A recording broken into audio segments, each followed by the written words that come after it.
Welcome back, yelling and screaming. It is playoff time. Finally, feel like we have been in a long road. It's been a good season, but I'm ready for the playoffs. I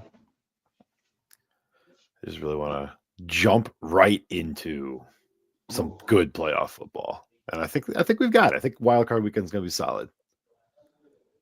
Definitely think this is going to be a good week for football. The matchups look like they're going to be really interesting matchups. Just so you know, Rick, I'm getting double audio. But yeah, I mean, after last week, we had some games. We all the games really felt like they were significant.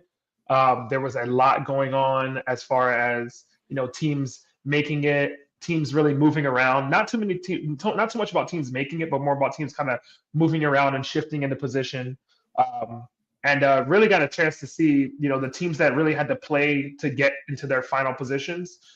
Teams like the Ravens and Steelers, and that game between the Lions and Minnesota.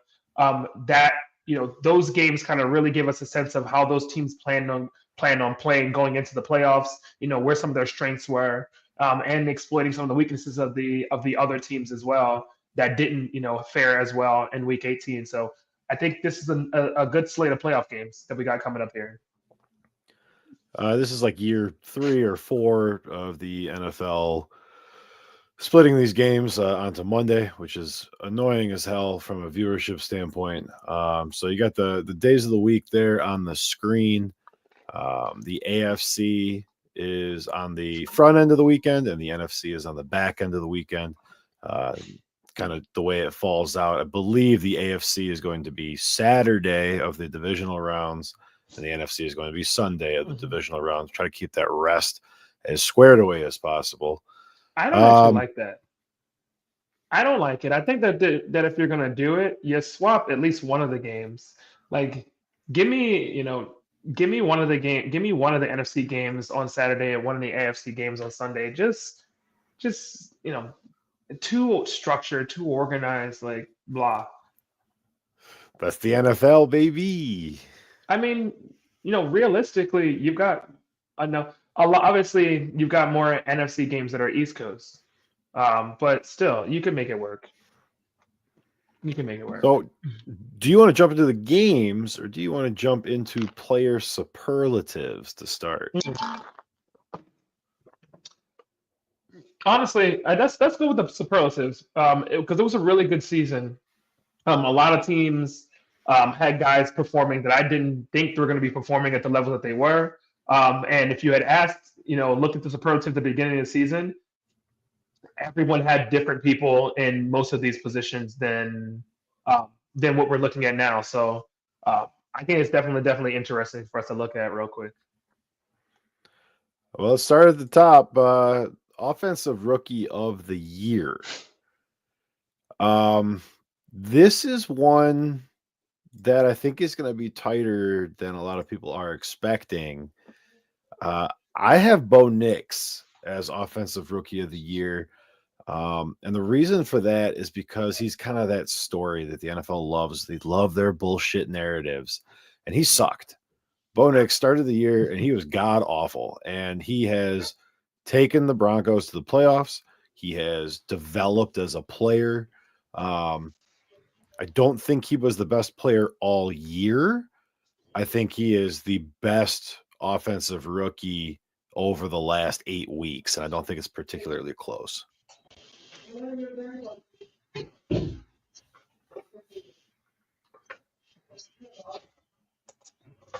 I mean, I can't disagree with you. He definitely was. He definitely grew as the season went on.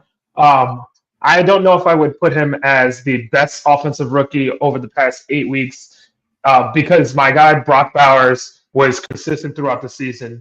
I mean, he had arguably the best tight end season, period. As a rookie, or arguably the best rookie tight end season.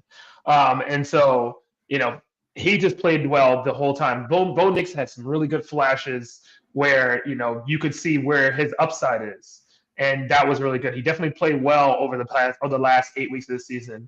But I had Brock Bowers, and Jaden Daniels in a close race. Jaden Daniels coming into the Commanders, you expected that they were going to have, that they felt like they had their guy, picking him up, a Heisman guy, and you see that he came in and just played consistent early on in the season, especially, putting up some really good numbers, and more importantly, taking care of the football, taking care of his body, and that's what you want to see from a guy that you expect to be your franchise quarterback. They had a really good season this year. There was a chance that they were going to win a division. And so that would give me the edge over Bo, is that, even though Bo played well, he was still at best third in his division at quarterback. Whereas, it was a realistically, Jaden Daniels was the best quarterback in the NFC East throughout the season. And I would say that if there's one or two games that go either one way or the other, and that team wins that division. So he really, I think, was that driving force for that team. And they obviously had a couple guys like Terry McLaurin and Brian Robinson, who they felt like were good skill players. And Terry McLaurin, is a guy who, as a receiver, he's been able to put up 1,000-yard seasons consistently, but having a guy that you can rely on in Jaden Daniels to be able to do it all season without having to swap out, and knowing that that's going to be the future in that position, it really, really looked well. It really looked good for that organization this year. Defensive rookie of the year. I'm going to toot my own horn a little bit here. I still have Jared Verse. I had Jared Verse preseason when we did our show.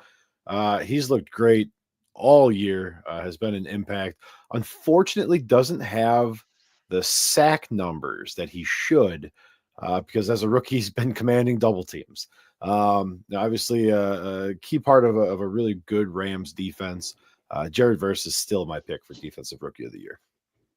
Verse was definitely one of the best guys that I saw coming out of this class, and preseason definitely looked at him as being that potential defensive rookie of the year. Who I'm really impressed by was Quinyon Mitchell. He went into an Eagles secondary that has, over the last couple of years, had some ups and downs. Had a couple of guys that we definitely thought were going to be good on that back end, and Slay, and between Quinyon Mitchell and Cooper DeJean playing in that secondary, Philadelphia really, really felt like they had their guys there. I mean, Mitchell was locking people down all season. He was giving you that Nnamdi Asomugha, Darrelle Revis type of defensive player back there. A guy that no matter who was back there on him, he was locking them down and playing good, not just single coverage, but also being able to pick up on some of the other coverages as well. So I felt like that was the guy for me that was good. That was my defensive player of the year for a rookie. Offensive player of the year for me, I'm going to go Josh Allen. And the reason for that is narrative driven. Had a phenomenal season. And I think they're going to lose to the Broncos this week. So I think it is a offensive player of the year award for a participation trophy, because he will not win MVP and he's not going to win his playoff game. So I think Josh Allen for offensive player of the year, just for what he's able to do in the air and on the ground, and just how convincing it looked all season. I had Josh Allen in my argument for MVP, which obviously means that he was definitely a candidate for offensive player of the year. He played phenomenal football all season. I compared him to Lamar Jackson throughout the season, looking at their numbers. Jackson's got a couple more losses, and not only losses, but losses to not great teams. So I think that's his deterrent. That's what makes you look back and go, okay, maybe this isn't, even though his numbers this year are better than his last year's MVP numbers. And so I think that is probably the driving force between the two of those guys. But for me, Saquon's my offensive player of the year. And not just because of what he did on the field, in putting up the 2,000-yard season and doing it. And I'm sorry, anybody who would have argued that if he had gotten the carries and broke the record in week 18, that it wasn't a real record because it took him longer than Eric Dickerson to do it. You got to look at how many carries they had, all right? and he had about with 30 or 40 carries less than Dickerson for 100 less yards, averaging 5.8 yards a carry. He could have easily gotten that. How many games did the man sit out the fourth quarter, or or allowed the other running backs in the organization to go ahead and eat, as they say? He said, let those young guys eat, let them in there. Eagles are up by a lot, and he's not playing. And so it's kind of the same thing that happened with Ashton Genty for the Heisman. Is you've got a good volume of work, but there's someone else who's so close as far as individual impact that people tend to forget the fact that you didn't play a lot of the time and still were able to get these numbers. So I've got Saquon as my offensive player of the year, potentially that MVP candidacy, but just really, really, really strong, ridiculous season from him. And even funnier that the Giants, had that video where they were talking about how Daniel Jones, their $40 million quarterback, should be handing off to a $12 million running back. And Saquon went, okay, really? Let me just go out there and show you what it means to have a real running back. Meanwhile, the Giants couldn't sniff the back of a 100-yard game from any running back this season. So, Coach of the year, I got Dan Campbell here. Lions, best team in football. Did it with different personnel, all kinds of injuries. I won't elaborate too much on that. For me, it's just a season accomplishment. But obviously, he was good last year as well. So for me, it's just he's the best team, which makes him the best coach. So it's that simple for me. that's fair. That's a strong argument. But I mean, if that's your argument, then you got to give it to Andy Reid, because best team's got the best record. And I mean, the man was able to coach losing how many players on his offense as well, how many injuries they had, been able to get his team through tight games. I mean, is it coaching that gets you to the games where you score 50 points? Or is it coaching that gets you through the game where you win by a score, or you win by, win on a good defensive play? So, I mean, I would have honestly, I'm giving it to O'Connell. I think that we looked at that Minnesota team and said, this is a rebuild year. And then, JJ McCarthy goes out before the season even really starts. And you're like, okay, then this is really nothing's really going to happen. Flash forward. And now we're talking about Minnesota being the number one team in the NFC and only losing that to the number one team in the NFC. And arguably the best team in the NFL.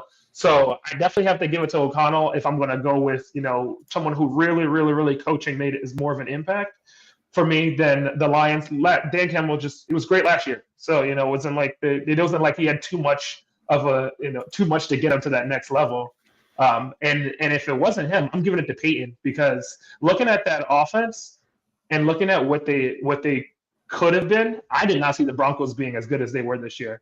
And I'm going to definitely have to give a lot of that to coaching. I mean, who's their starting running back? Who they have, like 3-4 guys randomly that nobody was really injured, but just no one who really, really stood out.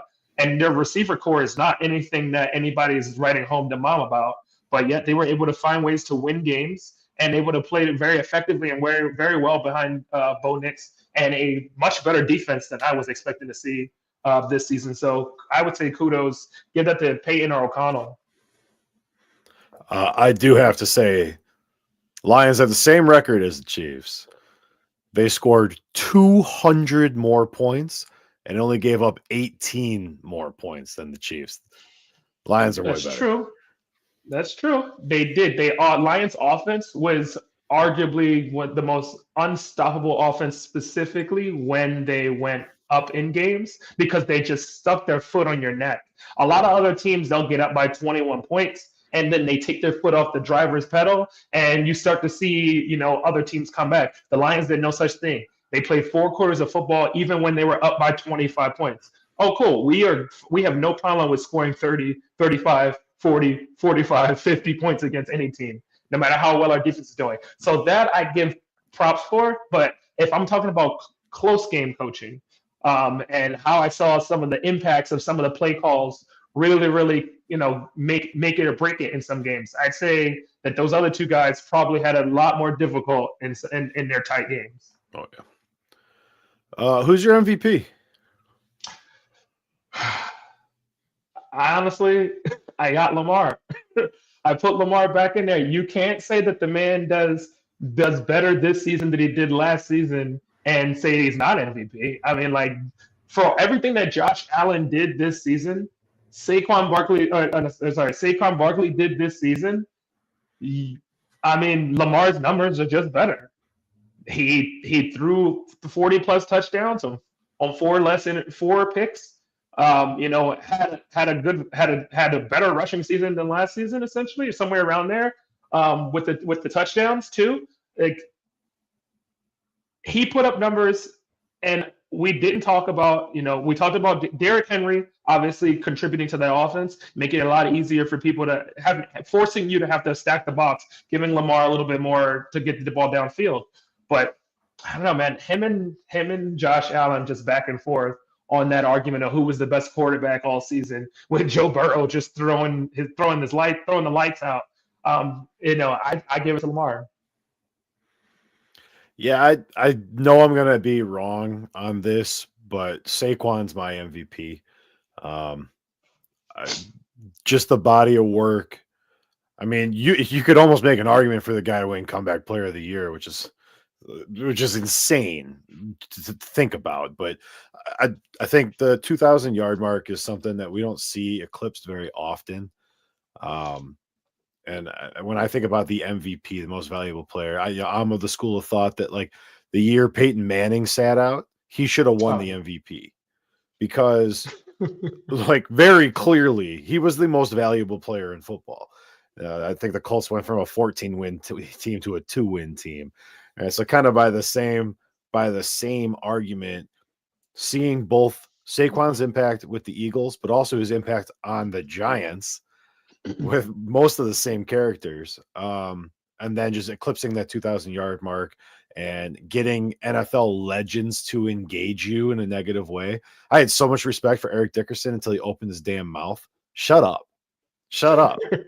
Saquon's better than you ever were. You couldn't play in today's NFL. Saquon's my MVP.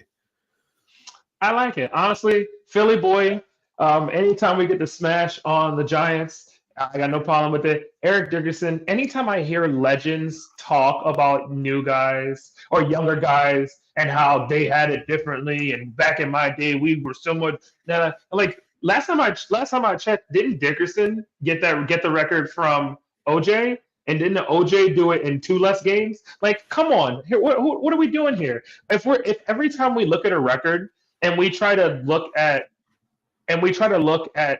every single way to try to disqualify the record, it's like, why are you nitpicking?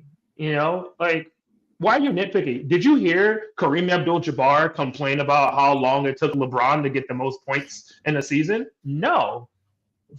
So at some point, people are going to break records. Like realistically, you should look at the fact that the sport that you play has been around for so long that people are continuing to break those records, and it's evolved and it's changed and it's grown to become more attractive and for people to continue to play it and to people to continue to love it. Like, you should be excited about that. So I completely agree with you. I think Dickerson should have just said, I will absolutely acknowledge if this young man breaks the record because he put the work and the effort in to do so. That's it. And I'm proud to say that my name still stands on the record, whether it does or not. Like, what the hell is wrong with these guys? All right. Let's jump into games unless you want to do comeback. I see you've typed it into our sheet, actually. I threw comeback in there because honestly I forgot about it, and I'm giving it to Tua. To take your team in the same season. In the same season, he went from literally dying at the beginning of the season, and us talking about whether or not he'll ever play football again, and us watching his team be an absolute dumpster fire, to literally being one loss, one win or loss away from making the playoffs. Like, that to me is what you're supposed to do as a comeback player of the year. His impact was so much that you could see that immediately. We were talking about Miami at the end of the season, and that's all you could say. So I got to give it to him.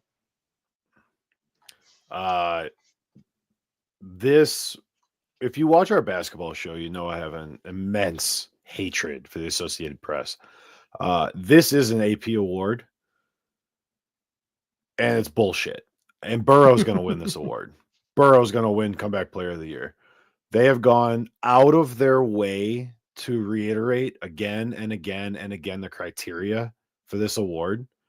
And it is if you missed any games in the previous season and are excelling in the current season. This is Burrow. Burrow played 10 games last year. Burrow wins. I mean, they went so far as to say that Darnold was qualified for this. So I see what's happening. And, you know, we talked about the huge numbers that Burrow put up this year. I mean, if honestly, the Bengals Darnold definitely so does. bad, like we're talking about MVP for Burrow, you know? So I think this is where he gets his award. But if I had to actually pick somebody that I thought should receive this award, for me, it's got to be Tua, right?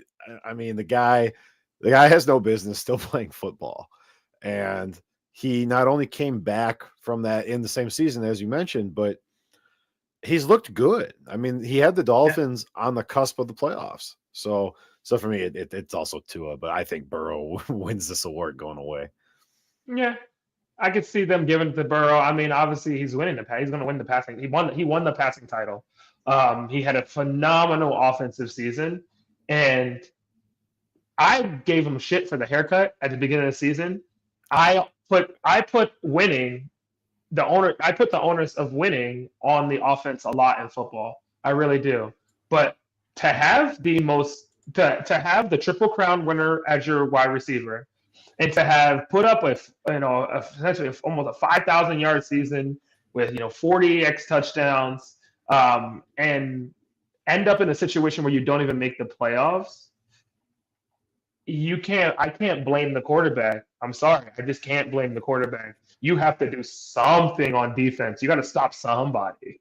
So yeah, I can understand Burrow winning this award. And I'd be happy for him. I know I know he don't really give a shit about it. I know he wants to figure out what they need to do next year to get in the playoffs. You know, they need their wide receivers to show up for work is what they need. I mean, they need a defensive player to show up. well, yeah, on game day. They need those guys anybody to show up on defense. All right. Wildcard weekend. The early game Saturday. I guess it's not early. It's a mid-afternoon game Saturday. Mm-hmm. Oh, and I've got this screwed up. There isn't. Sometimes my brain just does shit. Broncos-Bills is a Sunday game. Broncos-Bills is noon on Sunday. There's 2 games on Saturday, 3 games on Sunday, Monday night game. So, Saturday, 3:30 Central Time, Chargers, Texans. God, for me, Sean, this is momentum. This is all momentum. The Texans haven't done anything in weeks. Haven't had to. They locked into their position, and then they stopped playing football well. The Ravens beat the ever-living tar out of this team. And, oh, yeah, the Chargers just had their best game of the season, maybe. So I got the Chargers here. I don't think it's particularly close. I think they're the better team. I would say realistically, I also agree that the Chargers, I would expect to take this game. The Texans still have the same glaring issue that they've had all season. It's their offensive line. You know, and something that I really was listening to, which kind of looks more and more realistic, is they're saying that CJ Stroud has got the yips, and that does not bode well. You know, he's. And for those of you who don't know what the yips are, it's typically when a professional athlete does something regularly and suddenly they start overthinking it. And for a quarterback, it's double clutching on passes, it's releasing too late, releasing too early, it's not hitting the receivers in stride. It's all of those little things that make you an accurate quarterback, and you just overthinking them and getting into your head and not executing. And it happens when you're getting hit a bunch. because then you start to try to worry about your body and whether or not they're going to hit your throwing arm and whether or not you start to. It's like golf. You ever get coaching? You ever get coached golfing? Basically, someone starts to tell you every single little thing, and you start to overthink each individual thing. You start to hyper focus on them, and suddenly, something that should just feel like a natural swing, a natural throwing motion, is suddenly something that you have to really be aware of. And so, I see the Chargers winning this game. They definitely have the momentum going into this game. It's not like Houston's a particularly difficult place to play. So I definitely think that this is the Chargers game to win. Real quick aside on the yips, I had a buddy who played big time baseball, and he always compared it to, you ever try to spell something like over and over, and then like you can't spell it anymore, and like even when you're writing it correctly, it looks wrong, and then you write it wrong, and then you have no idea. He's like, yips is like that. So. Yeah, you spell great Great. Great. And it's just like it all gets fuzzy. It's like, what is happening? Saturday primetime game, Steelers Ravens. This line is 9.5 Ravens. I think that's a little excessive, but I also can't come up with a scenario where the Steelers win this game. The reason why the line is like that is because if you watched the Steelers offense, it looked so stagnant, and it's not anyone's fault realistically, but George Pickens. I honestly can't say that there was like Freiermuth was doing everything he could do to move the ball down the field. And when you watched Pickens, this man caught one pass for 0 yards. Like, he literally every single ball was coming to him, and he had the yips. He just dropped the ball every single time. If he's your number one receiver and he can't catch the ball, and you have to rely on your tight end, who, eventually people will realize, oh shit, we just got to cover one guy. You become a no-dimensional team because you can't just rely on the running backs to get you through this game. Meanwhile, the Ravens are playing free flow football. They feel like they are at the high point right now. They're going to go into this game and they're going to lay the smackdown on the Ravens, especially playing at home, on the Steelers, especially playing at home too. So I'm taking the Ravens, and I'm taking the Ravens in a landslide. I see the Ravens putting up. The Ravens are going to put up 21 points easily in the first half, if not the first quarter. I mean, I guess the blueprint would be the first game these two teams played. Derrick Henry touched the ball 16 times for 65 yards. Game flow just kind of got away from them. But, I mean, the last time they played, it was 34-17. So, whatever they saw, whatever the Steelers did to them, the Ravens have fixed it already. So, I don't think there's any way in hell. Derrick Henry's birthday was last week, so I think he's still going to be in a birthday high. And he's actually playing for a playoff caliber team. I don't think he's going to waste it. Sunday noon game. Apologies for the graphic. Broncos Bills. Bills 8.5-point favorites, but Super Bowl is here, baby. Bo Nix is going to cement his legend by knocking off the Bills and Josh Allen. Give me the rust. Give me Josh Allen throwing like 2 interceptions in the first half that the Broncos turn into points, and tight game that they just never get back. If you think that Josh Allen, the man who you just said is your offensive player of the year, is going to settle for a tight game against the Broncos at home in this MVP campaign, sir, I don't agree with that at all. I know Sean Payton knows what he's doing. He has coached playoff football, and he knows how to win. But I don't see how Josh Allen doesn't will this team to win this game. Like, not even. If it's going to come down to Bo Nix versus Josh Allen, hands down, the Broncos have the better defense, and that's the truth. But the Bills' offense, being able to put up numbers early if they can do that and just run the ball, realistically, just control the game clock, because when the Broncos can score, they are a pretty dynamic team, but it comes a lot more difficult when you don't have the ball. So if the Bills can get up and they start running some of that clock, it'll make it difficult for the Broncos to be able to get the Broncos to stay in this game. Man, PS2 and McMillan and Riley Moss is the other corner. They are going to shut down these Bills wide receivers. I don't know if Amari Cooper is playing. He's questionable. So obviously he'll go if he can, right? Yeah. But if it's Shakir and Coleman and Mac Hollins, that's what we said about Josh Allen when he lost all of his receivers. Remember, we said that before this season. We said, what's he gonna do? He's got no Gabe Davis. He's got no Stephon Diggs. Like, who's he gonna throw the ball to? He's figured out a way to do it. Yeah. The Bills are the better team, right? On paper, the Bills are the pick. But I think if the Broncos can keep it tight, man, there's a chance. There's a window there. But the Broncos have to play their best game to win. Like, they have to play their 100%. Best game to win. There's no margin for error. Mm-hmm. And if it's a field goal game, the Bills will win. Yeah. Packers Eagles.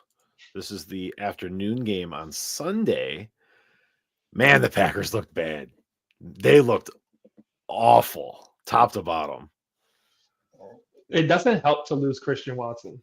It doesn't help to lose Christian Watson. It's just an injured Jordan Love.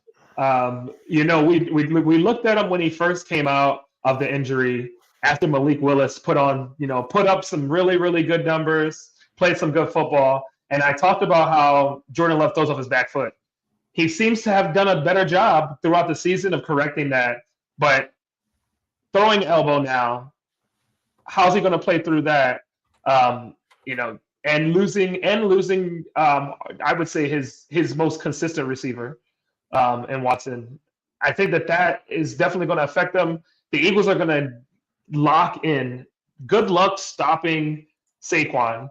It just feels like this is going to be one of those games that can get away from the Packers pretty quickly, especially playing at the Link. Philly's not a nice place to play. They're going to feel it from the time they touch down in that city until the time that they leave. And I'm concerned if Love gets hit. Willis got crushed in that Bears game, and he's not practicing either. Oh, they don't have to back up either. Yeah, so obviously Willis finished the game, right? So he's not hurt, but like he's not practicing. So if Love goes out and Willis comes in, Eagles pass rush is nothing to laugh at either. I mean, what do you do? They will be blitzing their ass off. I don't even know who the third quarterback is or if it matters. I mean, you have to win the run game. And obviously they're going to feed Josh Jacobs like crazy, but I mean, at some point someone has to throw the ball. Sure. I mean, realistically, the best thing that the Packers have is their run game. The best thing that they have to rely on is their run game. The run game is solid. But you're going against one of the better pass rushes and a team with a lot of guys who can rotate into that pass rush too. So they can keep their legs fresh, they keep their legs healthy, and they go into the fourth quarter and you've got instead of 3 guys, you got 6 guys that can rotate through that pass rush. Good luck. Good luck. Their third quarterback is Sean Clifford. Who the fuck is that? Penn State, I think. He's sitting on their practice squad. Oh, good Lord. All right. Yeah, Eagles. Give me the Eagles. Yeah, Eagles on a landslide. Sunday night primetime game, Commanders Bucks. I think this is the one I'm most excited for because this is the one I least know what to expect. I actually like the Bucks here. I keep going back and forth because every time I look at it, I'm looking at it from a new perspective. And Mm-hmm. when I sat down and started writing my notes this morning, I'm like, Commanders. This is the Commanders. And then I look at Baker and I look at their two-headed monster they have going on at running back and just the way the Bucs have finished the season. It's like, no, I think it's the Bucs. So I think I'm going to be wishy-washy on this one until like kickoff. But I could make an argument for both of these teams and buy into it. I could believe either one. You definitely can make an argument for both teams. I think because you look at them, and they kind of are very comparable, right? You've got Evans and you've got McLaurin. Very, very good possession receiver guys, very reliable, very consistent. Didn't matter who was at quarterback, they were still able to do what they needed to do. You look at them at the running back position, and while they've got B Rob, and you look at the Bucky and Rashad, and comparably they match out to be about the same, I would say. You look at my quarterback, and Baker has shown that he can win. He's shown that he's a much better quarterback than he was, playing in the poor situation that he was at in Carolina. And Jaden Daniels has shown you, obviously, in college and coming in the league this year, that he's a guy who takes care of the ball, very consistent. So I think the biggest thing is going to come down to who has the most turnovers. It's going to come down to, I think, turnovers. It's going to come down to who takes care of the football better. That really will be the deciding factor.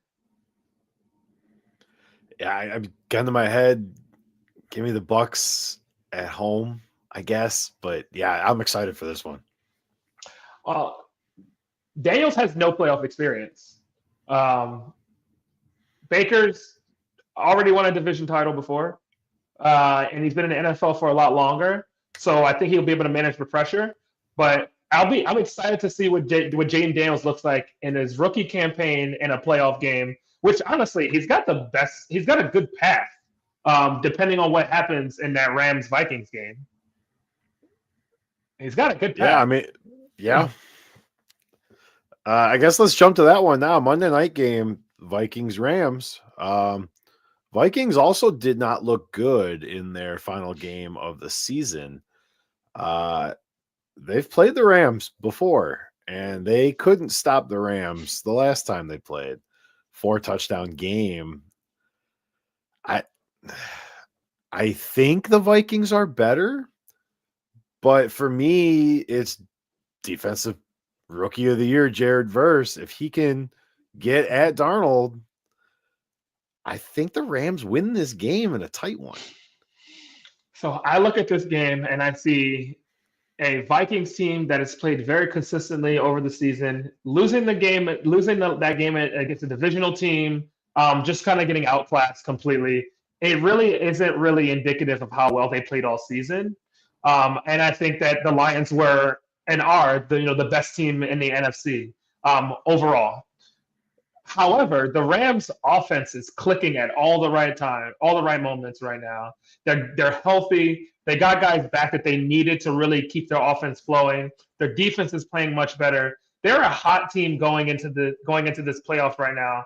And the Vikings coming off of a loss where they would have had a nice break, that can be a little demoralizing. Playing away as well. They go from being the 1 seed, playing home, locked in for the rest of the playoffs, to literally playing on the road every single game, pretty much. So it's like, that change is really, really, that's significant. And playing in the West Coast, so that's going to change a little bit. I like the Rams in this game. O'Connell's definitely going to have his hands full. I think that this is the Rams' best shot. Is them winning a division was really their best shot to get the chance to make the push. I still see the Vikings having a tight game. Darnold can do what he needs to do. Their defense is solid, but I just see the Rams taking this game. Chiefs and Lions obviously are your buys. They'll be back in action next week. But there are 6 NFL teams right now with no head coach. And man, I'm looking at the interview request list for the Pats, and it's a very Patriots list. And I wanted to rip into them. I wanted to make fun of them.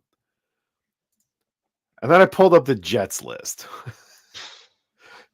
And I'm sorry, but if you waste your time interviewing Matt Nagy for a head coaching job after seeing the shit job that he did with the Bears, you're a moron. You're an absolute moron. The guy's an offensive genius, right? But he's also the OC for Mahomes. Like, he's an awful head coach, and it's just, for me, that's the Jets. In The all Jets are going honesty, to this waste is the Mahomes' time. worst offensive season. So if you want to look at that and go, yeah, let me pick Nagy up off of that, you're a fucking moron. And I agree with you. There are a lot of head coaches right now on these lists, and I'm like, why the hell are they even looking at these guys? We just watched what Cliff Kingsbury did with the Cardinals, where he literally ran away and then went and signed to be the OC over Washington, playing again with literally the Heisman winner. And now they're like, oh, cool, he deserves another head coaching job. It's like, what? What is wrong with these guys? Like, when I look at these organizations and I look at how they do some of these head coaches, you look at what happened with Saleh. He gets shit canned and the team does nothing. It didn't do anything different. It was just as bad, if not worse, with him not there. And he can go to any other organization and get a good OC. Go somewhere, get a nice OC, and boom. AP gets fired, and do you put that on him as a coach, or do you look at what happened with the whole organization? AP's not the reason that he's not the reason that Adams left. He's not. I think like his whole thing was that he was a player coach, though, right? Like he knew the players, he could get them to play for him. Like that was like the whole pitch. And not only did his X's and O's suck, but he lost the locker room. So it's like why? Why bother? Like, I don't think it's his fault, to your point, that the Raiders suck. But it is his fault that his game plan didn't work for the player personnel he had, and that his players quit on him. I mean, like, that was always the thing. It's like, that's who he is, right? He gets the guys to play. And if you don't have Fair that coach. and you don't have the X's and O's, there's nothing left.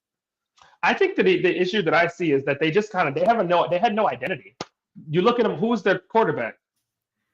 They went back and forth between O'Connell and Minshew all season. Like, who was their quarterback? You look at their receiver core, and they start off with Adams. He's injured. He's the whole BS all season. They lose him, and so how do you maintain a good locker room when you've got when you have inconsistency at the number one offensive position, and also a toxic an employee who's in a toxic environment, who's making a toxic locker room? It's very difficult. You look at the running backs position, and the Raiders have been terrible when it comes to how they treat their running backs. To start the season, who the fuck was the starter? Zamir White?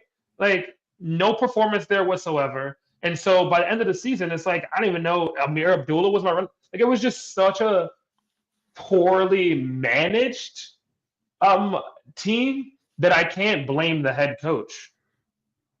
That's my thing. Is there's a whole lot going on more that needs to happen in that organization. I hope that we can build off of the good things that happen.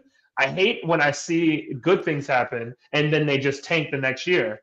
We end up with a really good tight end. Let's build off that. Raiders draft pick this year. Let's look at some offensive line. Like, let's really build up that offense to get it to the point where we are more formidable. I mean, Tom Telesco's only been there, what, a season?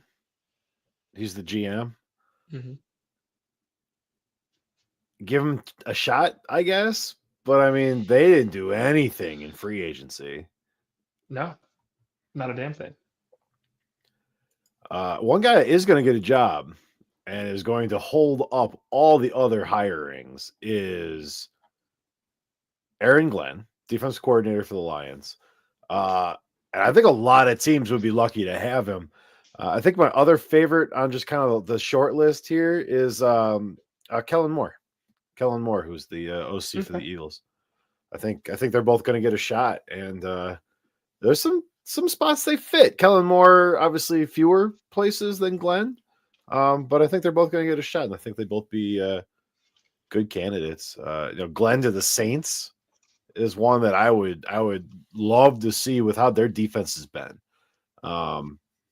They have pieces there, and Glenn obviously very successful with a scrappy Lions team. So that could be something interesting. But man, if I was Glenn, I wouldn't leave. Well, that's I yeah, wouldn't yeah. leave, Stay, man. honestly, look at some of the guys though, like Fangio, like some of those guys who have been DCs for a long time. Just stick to what you know. Be good at that thing and be successful there. What teams like a team like like the Bills definitely need a new DC because they gave up way more points than they should have, and the Bengals need a new DC. So some of these guys who are head coaches, let's key in and focus on what you're good at and be coordinators before you start moving to those head coaching positions. Flores was a guy that I saw on the list. Obviously, with the whole BS with the Rooney Rule and what happened in Miami, it's like what's going on. I see his name pop up repeatedly, and I feel like some of the guys they're definitely capable of being better. They just haven't really got right fired at like the worst time. Like they got fired in a game that they didn't have won, stupid like that. Like I'm sorry, but Mayo getting fired made no sense to me. It made no sense. Yeah, it never felt like it was a 1-year thing. Like the team on paper it should have been a 1-year sucked. thing. You bring in a new quarterback. Like when you bring in a new rookie quarterback comes in, right? Your team has no identity. The whole team was Ramondre Stevenson. Like that was it. There no offensive identity. Couldn't name a defender really to save your life. And you look at what pieces you have. You look at how they can start to fit together, and you build off that. Any head coach that gets 1 year or 1 year with a new quarterback or in that organization, and the organization was already bad, like that's just poor. That's poor front office, man. Like this is a poor front office because they expect that these guys are going to come in and be fucking Sean McVay. And it's like, oh, cool, rookie season. I'm going to be a head coach. I'm going to make a Super Bowl. I mean, I guess the one thing I guess you could say in defense of it is like Kraft is doing what he does, right? So, I mean, if he feels like it wasn't a good fit, he pulled the trigger. Now, if Kraft they go and hire had one coach in the entirety of his ownership that was any good. But if they go and hire Vrabel, you can say whatever you want about the guy because that would be a stupid hire. And you're just replacing one Patriots guy who probably shouldn't have been a head coach with another Patriots guy who has proved already he shouldn't be a head coach.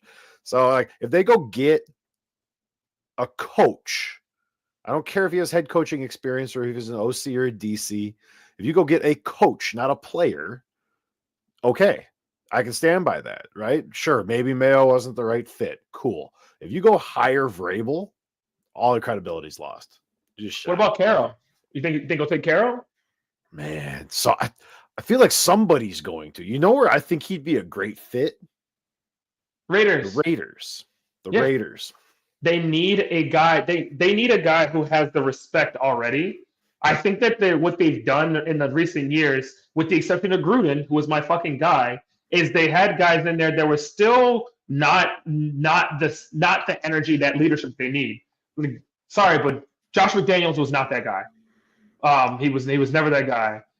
Tom Flores, when he was there, realistically older guy, but still not in that. But 100% Carroll's that guy. Like the energy that he brings to a locker room, Gruden was that guy. You saw that they performed better when he was there.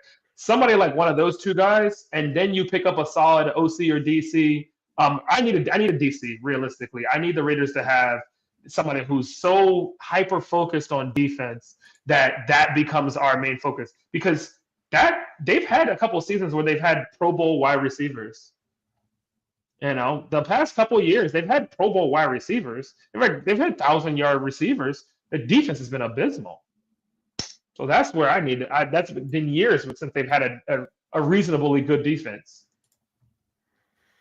If I could just take 2 seconds to shit on the Jets some more. By all means. They interviewed Louis Riddick for their GM position. Louis Riddick, the friggin' former safety who announces games for ESPN. They interviewed him for their GM position. I don't know if Louis Riddick knows front office stuff, and quite frankly, I don't care. Just why? Why Woody Johnson should have the Jets taken away from him? Look, the Jets are not running their organization based on X's and O's. They're running their organization based on A, B, X, and Y. All right. They're running an organization. They're running an organization based on what kids like from video games. So I'm done. Looking at this list. I'm looking at this list, and Louis Riddick definitely has the highest Madden rating out of all the other guys on this GM list. So it's like I don't understand. I don't understand. He's trying to be the Jets are trying to be hip and cool, I guess. I don't get it. I don't know why. But they're a dumpster fire to begin with. And just to add insult to injury, they're literally going to make it worse for themselves if they just can't get their front office together. They just can't get it together. Get rid of Aaron Rodgers. Just wipe your hands with that whole guy. Get rid of him. And let somebody else really come in there and be the guy for that team. You don't like Shador? That's fine. There's other quarterbacks right now, and there's other quarterbacks that are young in the NFL right now. There's some guys that are going to be coming out that have the chance to be a good quarterback in the NFL. I mean, Quinn Ewers, is he? I think he's coming out this year. I would expect him to. Let that guy be your guy. There's a couple guys. I expected Cam Ward, and I expected that Shador going to be off the board before the Jets might get to him. But there's other guys that you can pick up, especially in the second and third rounds. I don't want to do a Shador rant. Instead, I'm going to tell you something else. The Bengals have made an interview request for a DC. Patrick Graham, the Raiders defensive coordinator, is who the Bengals want to talk to. So, do they think that he's just in the wrong organization? Maybe one of the toughest divisions in football. Maybe they think it'll work in Cincy. Realistically, the AFC West is one of the best defensive divisions in football. Chargers defense, Broncos defense, and Chiefs defense ain't nothing to sneeze at. Go for it, bro. Like, I don't know. Go for it. I don't know. All right. I need to stop myself because I'm going to do a Sanders rant. So do you have anything else for Wildcard week? Honestly, playoff football's here. Glad that we're going to be able to see really what these teams are about. We're finally getting to that beautiful weekend, that Super Bowl weekend. Excited for it. If you guys haven't played, chainlink.st, get your picks in. New month. It's going to be fun too. And because the time slots are all different, you don't have any overlapping games. You'll get all your picks in for Chainlink, which would be cool. Get that chain going. Yeah, that's all I got. What's the game of the weekend? Honestly, I'm saying game of the week is going to be that the Bucks that Bucks Washington game. I think that's the game that's got the most interest for me. Yeah, I agree. Well, we'll mark that one up, and that'll be lit up all pretty in Chainlink for you guys. So check that out for sure.